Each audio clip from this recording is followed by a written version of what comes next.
Bylaws edition. We're here at Dorian's on 84th Street and 2nd Avenue, ready to bring you another edition of Pioneer League Sports Center. Let's take a look at what went on in today's Bylaws meeting. Embroidered on our wrist coaches. So we give them something in return, they give us something. I think as a good incentive, the league should allow us to cross-advertise for sponsors as well. So like my big sponsor, I should be able to put them on my website and put a link on your website so that they're getting that advertising. You definitely do. And okay. You definitely have that option. In fact, I sent out a bunch of text messages like, if you have any sponsors, if you have any people that support your program, please email me their information. I'll put up a great idea, and it's only due to this. I know you're mentioning parents. I don't know how much money your organization raises, but if a parent can spend $300, which I think is about the average minimum that we all ask for, if your parent spending $300, I don't see how parents who can spend $300 doesn't have that type of time, because spending $300 means I care about my child. I'm giving you $300 for my child to play. You mean tell me you can't spend it extra? But you don't even got that $300. They got that $300 going to work, and they ain't gonna want to take off and take their kids. They have Saturday and Sunday now. Yeah, I got you. It's a pleasure always. Thank you so much. Yeah, babe. Thank you for everything. Everybody else, be well. I'm ready for Sunday afternoon.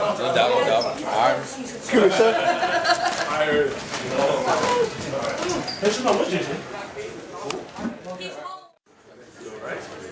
And go. Okay, I'm here with Mama Bobcat, Team Mom and Mama of the Brooklyn Bobcats. How are we doing today? Doing good, fine. So you see, look, she's representing us, All right, now, tell us about the season last year. It was up and down season. We lost pretty much all of our games. Security. Very happy with our guys because they stuck through everything and they didn't quit at all. Okay, now, I know you guys are entering into the Spring League, and tell us about the new attitude and the changes that y'all looking forward to. Oh my goodness, wait till you see this team this year. That's all I gotta say. We got a lot of guys that are just focused on winning and doing the things that they're supposed to do. It's a complete difference from last year. Talk to us about your hair. I love the color blue. Represents for our Brooklyn Bobcats. I'm a Giants fan, so it's for the Giants too. Okay. I bleach blonde my hair and then I throw some blue in it and I represent. And is this a trend that's going to pick up with the rest of the Bobcats? Probably not. No, a lot of them are bald and a lot of them they have Gotcha. This is fun. Why is this fun? I live, breathe, eat, sleep football. I love it. Okay. I've been a football fan since, I don't know, as long as I can remember, watching my dad, watch his games, watching not my nephews, my cousins and their little Pee Wee leagues. And it's just been something that I really can get into and I really enjoy. Okay. And we're back here at Pioneer Football League Sports Center. We have Fridge and we have Mr. Brown. You guys know the usual suspects. We're here at the Bylaws meeting. We just finished up. Fridge, what do you think about the food? I know you're an expert at that. Well, the food was great, we had hot wings, nachos, everything, nachos, hot wings. You know you don't have to do in-depth reporting on the food. You just say it's good, right? Yeah, it was good. It was provided by this man right here. And Mr. Brown, we discussed a lot of interesting issues, including the referees. And as an official, what do you think about the discussion of the referees today? Well, it's always an interesting discussion about officials. People always want to blame officials, and at the same time they want to try to teach our youth to take responsibility themselves. You can't have both. And when given an option to rate and to evaluate officials, they don't comply.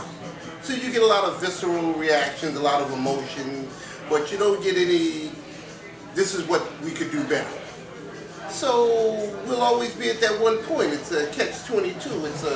It's an issue where If I don't offer you a solution, then I'll continue to have a problem that I can complain about, and nobody will be able to fix it, so I'll feel good.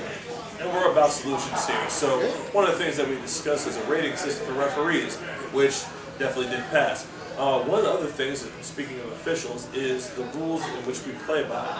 We actually approved a rule change for the collegiate division for our 21 and unders to college rules. How do you think that's going to affect the game, Chris?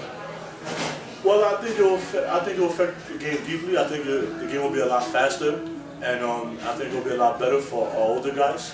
And also in our younger division, we had come to the conclusion that we're going to stick to federation rules so the younger guys can catch up on the speed. Indeed. We definitely had a lot of things, a really productive meeting today here at Dorian's in Manhattan on 84th Street. What's one of the rules that really stood out to you as something that really needed to be addressed? The main rule to me was more or less about like the age. You know, we had decided that we're going to go with the same rules we had last year, and that really sticks to me. You know, I know some teams. A lot of people anticipated there was going to be a change there. Yeah, there was no change. There was no change, and that's, you know, sometimes if it's not broken, don't fix it. Trustees in the past, we had 5 representatives from the Pioneer Football League that went above and beyond the call of duty, get accepted as trustees in our board of trustees here at the Pioneer Football League, and one of our honorees was Fridge. Tell me what that was like. I mean, that was great. all I want to do is help out the PFL, and you know, I was a player, and now aging out, and I just want to help as much as possible, and I'm glad I got voted into the board of trustees, and you know, it only gets better from there. It showed an appreciation of the work that you do.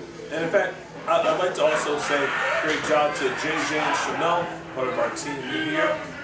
We have Shane from the Bobcats who inducted, and also Joe Costanzo from the Staten Island. So we have, at this particular point, 5 members of our board of trustees. We'll be giving you some more info on them. Great job across the board. Anyways, Camera rolling. we've turned it over to our senior cameraman, Mr. Brown, and over here we have our junior cameraman, Mr. Shamel, Agent Zero Jackson. Shamel, I heard a couple people got admitted to our board of trustees. You being one of them. What's that mean to you? Well, getting recognized as something that you volunteered for at the beginning of the season, like league-wide, it's more than an honor. People, you know, they're constantly asking you questions. We did something that a lot of leagues don't do. People are feeling it and trying to take this to the next level. Beautiful. Now, some of your ideas have definitely been part of the Pioneer League revolution, especially in terms of what we do with our studio work. I think he did. Including our studio work. Can you tell us some of the stuff that you have planned for the man cave operation? Well, pretty much we have a bunch of league rivalries. We're trying to get interviews with the guys in the man cave that we made into a studio. Last year we got interviews with the kids. We're definitely going to continue that. And we have a bunch of ideas behind the scenes that we're trying to just get better every day. Awesome. As guys like this that really make our program what it is. You know, we were saying in the meeting that the kids, when it's myself or another older gentleman that's interviewing them or covering their games, and you know, it's pretty cool. But when somebody that's in that 21 to 23 range is spending time with them, hanging out with them, that's more on their peer level, it means so much more. We just want to say thanks to all of our trustees for their hard work and dedication to making the Pioneer Football League the best league in the New York City area and in the nation across the board. I'll definitely say it. We definitely have the best people working for us, and these people put in timeless hours and essentially are volunteering and are doing great work to help the league do what it is. Thank you. Thank you. Only time you'll see Fridge speechless.